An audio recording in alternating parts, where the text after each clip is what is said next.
Dialogue and better communication was the message at the Ortega y Gasset conference on how to prevent radical Islamic extremism among youth in Europe. Farah Pandith, senior advisor to the Assistant Secretary of State for Europe, was among the speakers and explains in depth the roots of radicalization in young Muslims and what can be done. Where do radicals' ideals begin?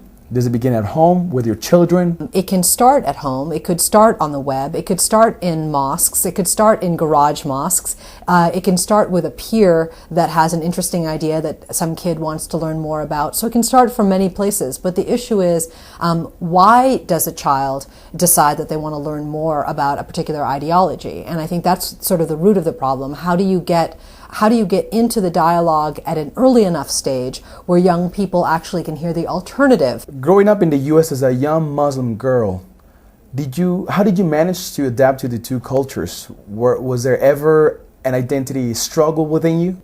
Because I was a minority as a Muslim in a majority Christian society, it allowed me to fit in to my cultural context, my American context, what it was that was important for me. I was very lucky that I had people around me that were very modern in terms of how they thought about issues of identity. Pandith says young Muslims in Europe go through identity challenges and are looking for direction. The United States embraces Islam as a religion but rejects radical Islamic extremism. Islam in America is part of America.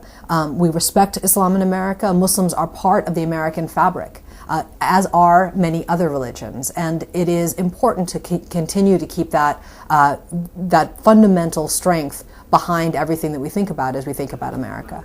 According to police reports, most of the recruitment of young Muslims by terrorist networks occur via internet with websites that promote a jihadist agenda. Why should Europe join forces with the United States to stop Muslim radicalization? If we do not find a way for these young people to feel at home and not feel marginalized, to figure out who they are, to be able to balance their identity in a way that respects their religion if they choose to respect their historic background if they choose to balance their identity in such a way that is modern, that is European, that is themselves, we will have a disaster on our hands because others will come into the narrative and allow them to think differently about who they are. And I don't think that is something that anybody wants. So we have to be thinking about this together.